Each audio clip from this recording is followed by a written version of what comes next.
तो नाज़रीन, लगातार इस अहम खबर पर हमारी भी नजर बनी हुई है। आपको बताएं कि रूसी फौज यूक्रेन पर लगातार हमले कर रही है।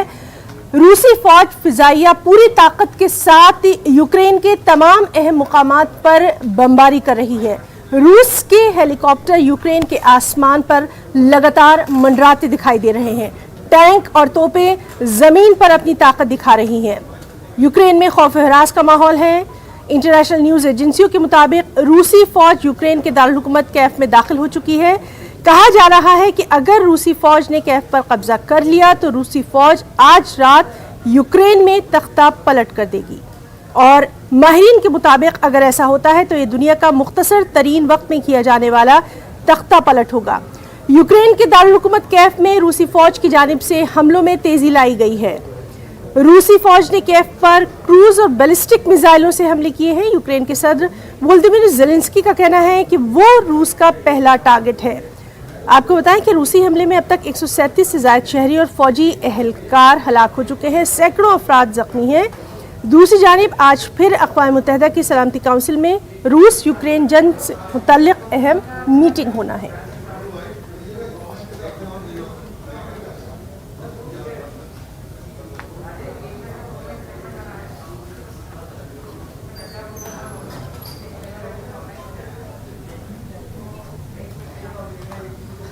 तो नाज़रीन, लगातार हम आपको बता रहे हैं कि किस तरह से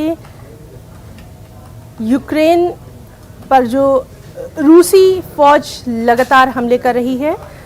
पूरी ताकत के साथ रूसी फ़ौज फ़िज़ाइया यूक्रेन के तमाम अहम मुकामात पर बमबारी कर रही है। आज दूसरा दिन है और ये जो मनाजिर आप अपने टीवी स्क्रीन पर देख रहे हैं ये।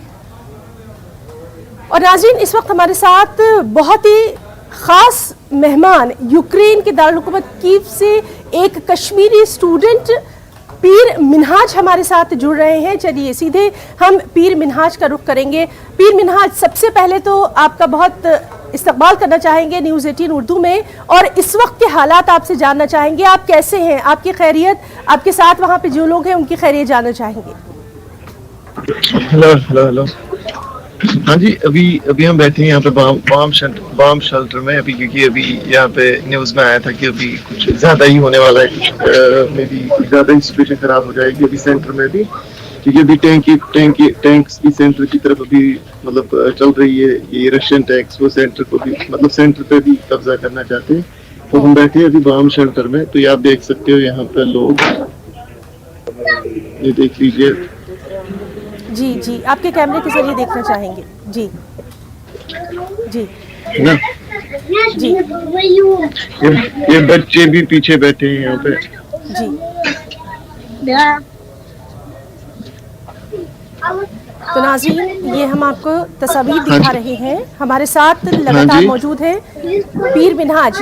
मिन्हाज, आपसे जानना चाहेंगे क्या आप लोग यहाँ पर कब से हैं और इस वक्त वहाँ पर क्या कुछ सूरत हाल, क्या कुछ हाल है, ख़ास तौर पर खाने पीने की अशिया, इन तमाम चीज़ों के बारे में हमारे नाज़रीन को बताइए।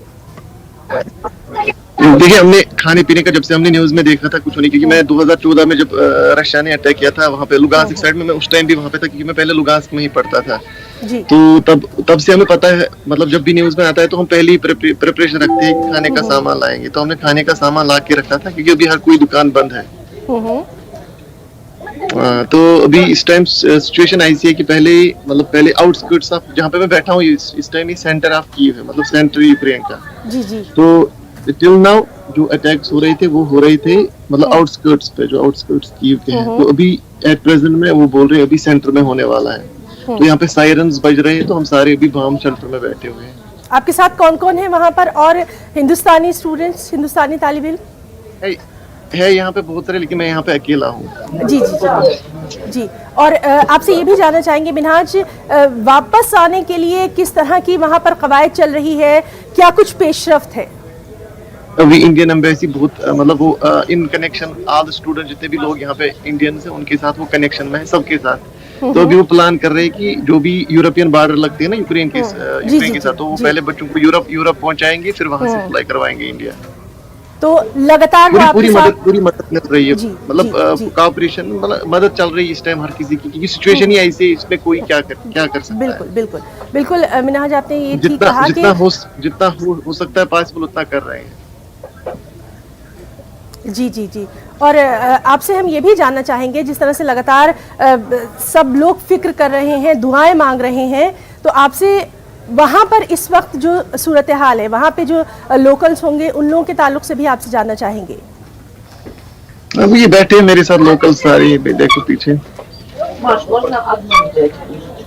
जी बच्चे बूढ़े सारे बैठे हैं यहाँ पे अंदर। जी जी जी। अभी एक्चुअली मैं आपको बाहर भी दिखाता, लेकिन अभी क्या है, अभी बोल रहे हैं कि रशियन टैंक सेंटर में आने वाले हैं, तो इसलिए मैं खुद भी डर रहा हूँ बाहर जाने से। जी बिल्कुल बिल्कुल, आपकी जो सिचुएशन है वो हम लोग भी समझ रहे हैं। और मिनहाज, आपसे ये भी हम जानना चाहेंगे, बहुत हौसले का ये वक्त है, बहुत सब्र तहम्मुल का ये वक्त है, तो आप लोग आपस में भी एक दूसरे के साथ राब्ते में हैं?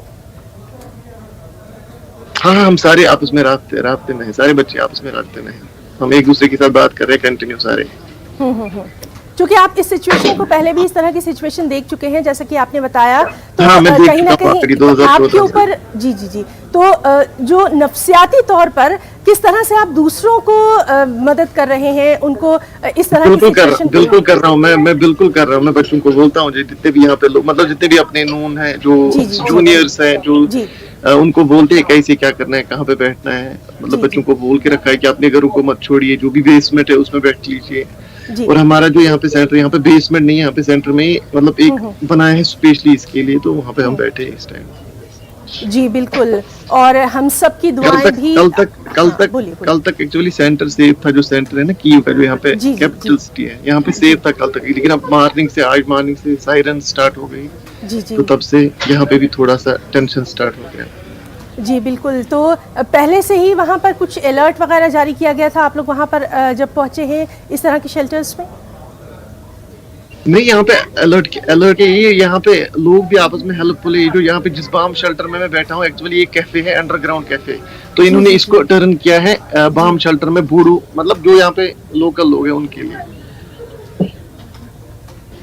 जी जी मिनहाज, और सबकी दुआएं आप लोगों के साथ हैं, सबके साथ हैं, लगातार कोशिश भी ये की जा रही है, और आपके जिस तरह से हिम्मत और हौसला आपने किया, हमसे आपने बात करी, उसके लिए आपका तहे दिल से हम सब बहुत बहुत शुक्रिया अदा करना चाहेंगे। और यकीन मानिए सभी कोशिशें कर रहे हैं, दुआएं मांग रहे हैं, हम सब की दुआएं आप तमाम लोगों के साथ हैं।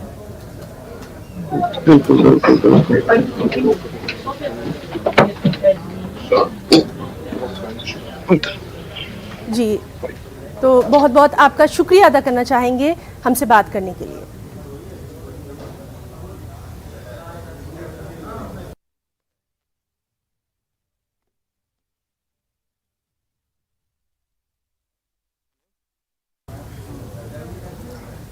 तो नाज़रीन, ये थे हमारे साथ यूक्रेन के दारुल हुकूमत कीव से कश्मीरी तालिब इल्म पीर मिनहाज, जिन्होंने वहाँ के हालात से रूबरू करवाया, जिन्होंने साफ तौर पर बताया कि किस तरह से वहाँ जो इंडियन एम्बेसी है वो लगातार उनके साथ राब्ते में है, और तमाम तर कोशिशें जो हैं वो भी वहाँ पर लगातार जारी हैं। इस अहम खबर पर लगातार नज़र बनी हुई है।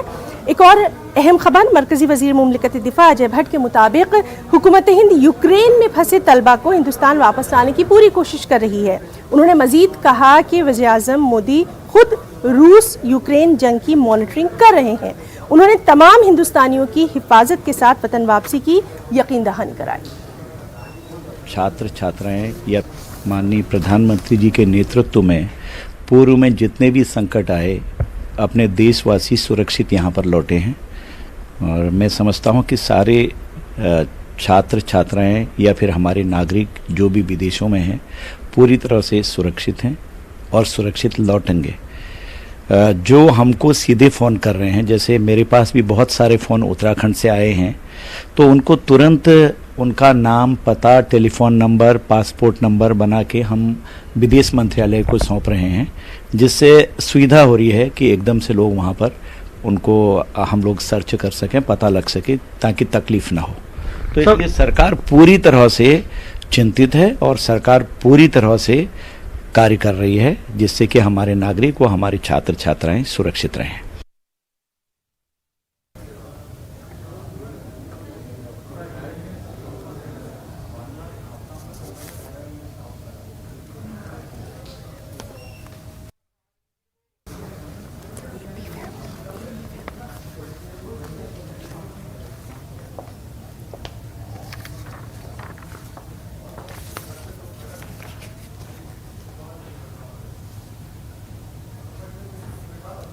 और गुजरते वक्त के साथ यूक्रेन के हालात बद से बदतर हो रहे हैं।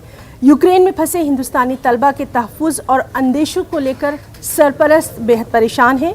हिंदुस्तान की मुख्तलिफ रियासतों के तलबा यूक्रेन में तालीम हासिल कर रहे हैं। अब इन तलबा की वापसी के लिए इनके वालिदैन फिक्रमंद हैं। सरपरस्तों ने तमाम ही तलबा को बाहिफाजत वापस लाने की हुकूमत हिंद से अपील की है। तेलंगाना हुकूमत ने दिल्ली और हैदराबाद में हेल्पलाइन सेंटर कायम कर दिए हैं। पंजाब हुकूमत की तरफ से भी हेल्पलाइन नंबर जारी किया गया है। आपको बताएं कि तकरीबन 5000 तलबा तमिलनाडु से ताल्लुक़ रखते हैं। तमिलनाडु के वज़ीर आला M.K. स्टालिन ने कहा कि रियासत के तमाम तलबा को हुकूमत के खर्च पर वापस लाया जाएगा। वाज़ेह है कि यूक्रेन में 20,000 से ज़ायद हिंदुस्तानी तलबा तालीम हासिल कर रहे हैं।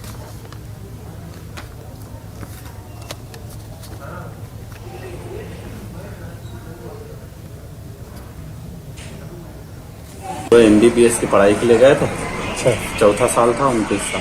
4 साल से 4 साल से हमारी इतनी हुई है, बाकी संपर्क सबसे हो चुका उसका। लोगों को तो चिंता ही है कि यहाँ सुरक्षित आ जाए। उसके बाद प्रधानमंत्री नरेंद्र मोदी जी हमारे बच्चे को कम से कम व्यवस्थित और सुरक्षित हमारे घर पे लाके छोड़े।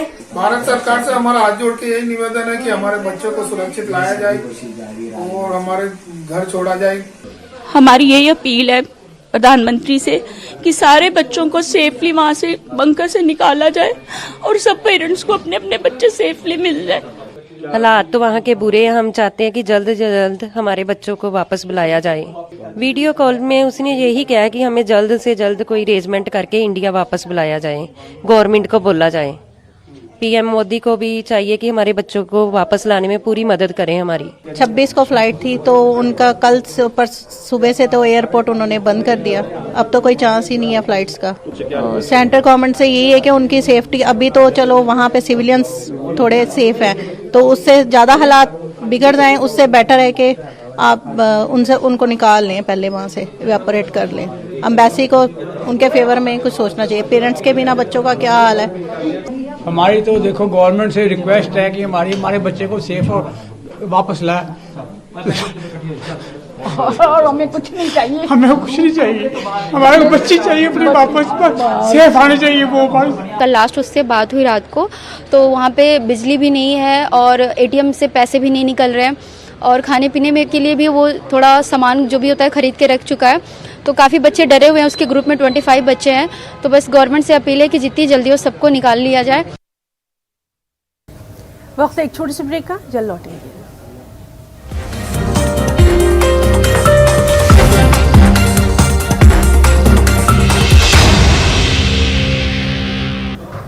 और खबरों की शुरुआत करेंगे इस वक्त बंगाल से आ रही अहम खबर के साथ। बंगाल में म्युनिसिपल कॉरपोरेशन के चुनाव के मामले से जुड़ी ये अहम खबर है।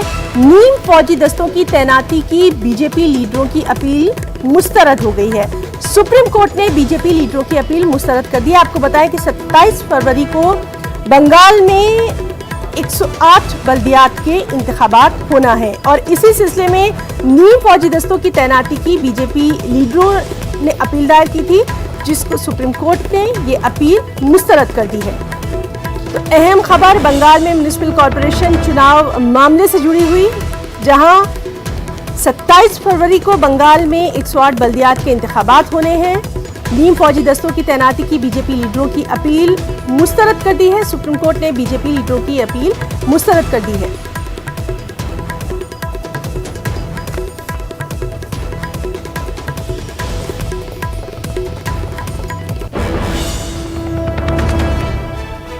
तो अहम खबर बंगाल में म्युनिसिपल कॉरपोरेशन के चुनाव मामले के ताल्लुक से, जहां नीम फौजी दस्तों की तैनाती की बीजेपी लीडरों की अपील सुप्रीम कोर्ट ने मुस्तरद कर दी है। दरअसल 27 फरवरी को बंगाल में 108 बल्दियात के इंतखाबात होने हैं और इसी सिलसिले में नीम फौजी दस्तों की तैनाती की बीजेपी लीडरों ने एक अपील की थी, अपील दायर की थी। सुप्रीम कोर्ट ने ये मुस्तरद कर दी।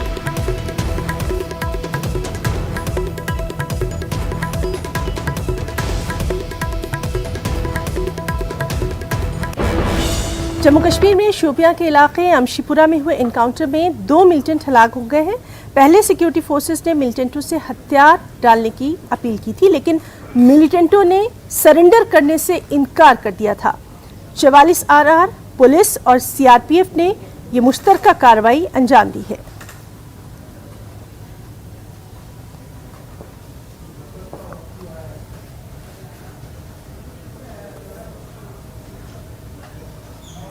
एक और बेहद अहम खबर, दिल्ली में तबलीगी जमात का मरकज जल्द खुल सकता है।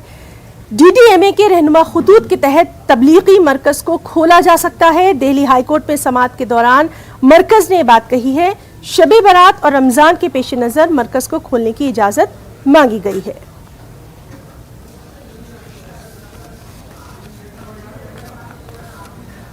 मुल्क में कोरोना के मामलों में लगातार कमी देखी जा रही है।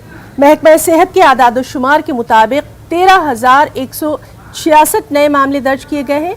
गुज़िश्ता 24 घंटों के दौरान 302 अफराद की मौत की खबर है, जबकि इसी अरसे में 26,988 लोग कोरोना से सेहतयाब हुए हैं। इस वक्त मुल्क में 1,34,000 से जायद एक्टिव मामले हैं। कोरोना से हिफाजत के 176 करोड़ से ज्यादा टीके लगाए जा चुके हैं। मरकज और रियासती हुकूमतों की जानिब से एहतियाती इक़दाम इख्तियार करने की लगातार आवाम से अपील की जा रही है।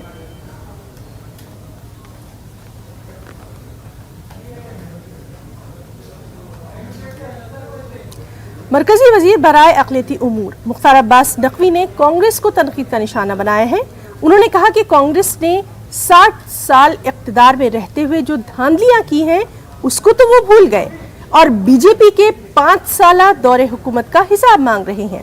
हमारे नुमाइंदे विनोद कुमार ने मरकजी वजीर मुख्तार अब्बास नकवी से खास बातचीत की। हमारे साथ केंद्रीय मंत्री मुख्तार अब्बास नकवी, उनसे हम बात करते हैं। सर, जिस तरह से लगातार बीजेपी की ओर से दावा किया जा रहा है कि 300 से प्लस से ज्यादा सीट जो है वो बीजेपी जीतेगी, कैसे देखते हैं सर इसे? देखिए, भारतीय जनता पार्टी, अगर आप 5 सालों का हमारा कामकाज देखें जो उत्तर प्रदेश का है, और उन लोगों का कामकाज देखें जिन्होंने 6 दशकों तक उत्तर प्रदेश में राज किया है, चाहे वो कांग्रेस पार्टी हो, चाहे वो समाजवादी पार्टी हो, चाहे वो बहुजन समाज पार्टी हो। ये जो सबक सिंडिकेट है, इस सबक सिंडिकेट ने 6 दशकों तक राज किया है उत्तर प्रदेश में। अब हमसे 5 सालों का हिसाब मांग रहे हैं और अपने 5 सालों के 60 सालों के कुशासन की किताब छिपा रखी है। हमसे कहते हैं कि 5 साल का हिसाब दो, और अपने 60 वर्षों के कुशासन की किताब को जो है वो कहीं पर जो है वो गोडाउन में अपने डाल दिया है।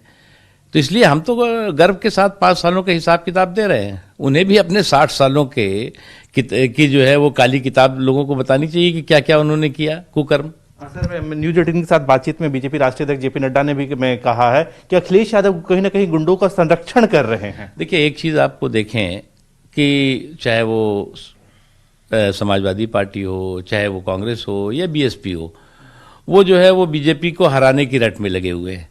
उनके बीजेपी को हराने की रट और सत्ता की हट 10 तारीख को जो है उनको सफाचट करेगी। ठीक है, बहुत धन्यवाद। कैप्टन प्रकाश गुप्ता के साथ विनीत कुमार, न्यूज 18 दिल्ली। जब लोग वबाई अमराज के चलते परेशान थे, ज़रूरी खिदमात और दवा कंपनी के अलावा जो खिदमात में लगे थे वो थे सफाई मुलाजमीन। इज्जत की ज़िंदगी न मिलने के बावजूद ये लोग कभी अपनी जिम्मेदारी से पीछे नहीं हटे हैं। वर्ल्ड टॉयलेट कॉलेज जैसे इन मुलाजमीन को इनका हक दिला रहा है, वैसे ही वो मुल्क के दीगर लोगों से भी चाहता है कि सभी कदम से कदम मिलाकर इस बड़े निशाने को पूरा करें। देखिए मिशन पानी की खास रिपोर्ट।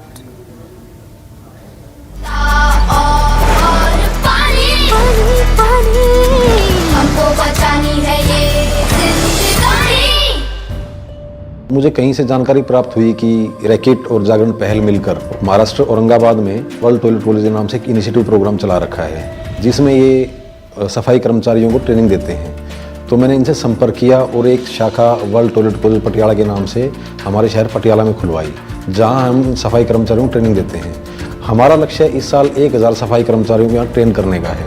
मुझे बड़ी खुशी हुई कि जिनको भी हमने यहाँ ट्रेनिंग दी, उनकी कार्य करने की क्षमता, उनका आत्मविश्वास बहुत बढ़ गया और उन्होंने हमसे वादा किया कि सर हम इस मुहिम में ज़्यादा से ज़्यादा सफाई कर्मचारियों को जोड़ेंगे। हमने भी जागरण पहल से वादा किया कि हम आपके इस वर्ल्ड टॉयलेट कॉलेज शाखाओं को पूरे पंजाब में फैला देंगे। कोविड आया तो सब लोग घरों में छिप गए थे, कोई घर से बाहर निकलने को तैयार नहीं था। जब लोगों ने देखा कि 2 दिन 4 दिन 5 दिन घरों में कूड़ा पड़ा रहा तो उनको एहसास हुआ कि ये तो एक बहुत बड़ी जिम्मेदारी हमारे ऊपर है। उस वक्त भी ये सफाई कर्मचारी एक योद्धा बन के हर घर से जाके कूड़ा उठा रहे थे। तो उस टाइम लोगों को ये लगा कि यार ये तो बहुत अच्छा काम कर रहे हैं। उससे पहले उन लोगों को समझ में नहीं आ रहा था कि इनको किस तरीके से हम ट्रीट करें। कोविड के बाद में इनकी इज्जत बढ़ गई है लोगों पे, और मैं तो यही चाहूँगा कि इनको जैसे सबको इज्जत दी जाती है इसी तरीके से इनको इज्जत दी जाए। अगर ये नहीं होंगे यहाँ पे तो पता नहीं हमारे देश का क्या होगा।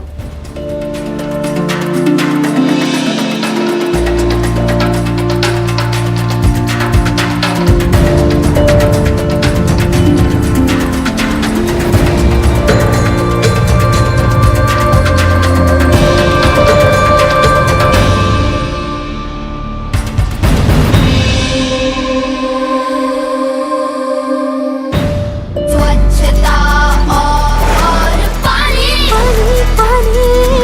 हमको बचानी है ये जिंदगानी। हम सबको हौसला अफजाई की ज़रूरत होती है जो हमें बेहतरी हासिल करने की तरगीब देती है। हमारी पहल बायजूस यंग जीनियस में हमारे पास मुख्तलिफ शोबों से ताल्लुक़ रखने वाले कुछ ऐसे सितारे आए जो बच्चों के लिए मिसाली हैसियत रखते हैं।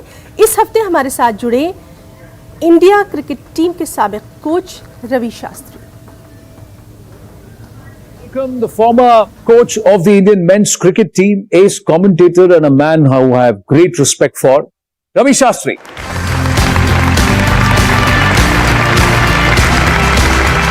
How are you? Genius? Really great. How are you, Betty? This is Vinisha Umashankar, Hamari young genius. I read her speech, glimpses of it. I saw it when she was there for the COP26. The way she spoke, no stage fright whatsoever. Many, many congratulations. You know what she did there? People keep talking about the future. She brought the future to the present. Fabulous. Thank you so much. And I think that's a really nice way to put that. Bringing the future into the present. Guys, whatever she's saying, it's easier said than done. She's done it. And even there, you have that air of supreme confidence.